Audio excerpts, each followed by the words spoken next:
سو مشرکو، تم زمین میں 4 مہینے چل پھر لو اور جان رکھو کہ تم اللہ کو عاجز نہ کر سکو گے، اور یہ بھی کہ اللہ کافروں کو رسوا کرنے والا ہے۔ اور حج اکبر کے دن اللہ اور اس کے رسول کی طرف سے لوگوں کو آگاہ کیا جاتا ہے کہ اللہ مشرکوں سے بیزار ہے اور اس کا رسول بھی۔ اب اگر تم توبہ کر لو تو تمہارے حق میں بہتر ہے، اور اگر نہ مانو تو جان رکھو کہ تم اللہ کو ہرا نہیں سکو گے۔ اور اے پیغمبر، کافروں کو دکھ دینے والے عذاب کی خبر سنا دو۔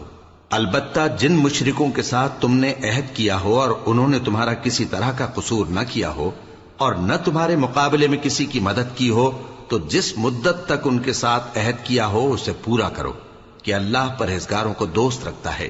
پس جب عزت کے مہینے گزر جائیں تو مشرکوں کو جہاں پاؤ قتل کر دو، اور ان کو پکڑ لو اور گھیر لو، اور ہر گھات کی جگہ ان کی طاق میں بیٹھے رہو۔ پھر اگر وہ توبہ کر لیں اور نماز قائم کرنے اور زکوٰۃ دینے لگیں تو ان کا رستہ چھوڑ دو، بے شک اللہ بخشنے والا ہے، مہربان ہے۔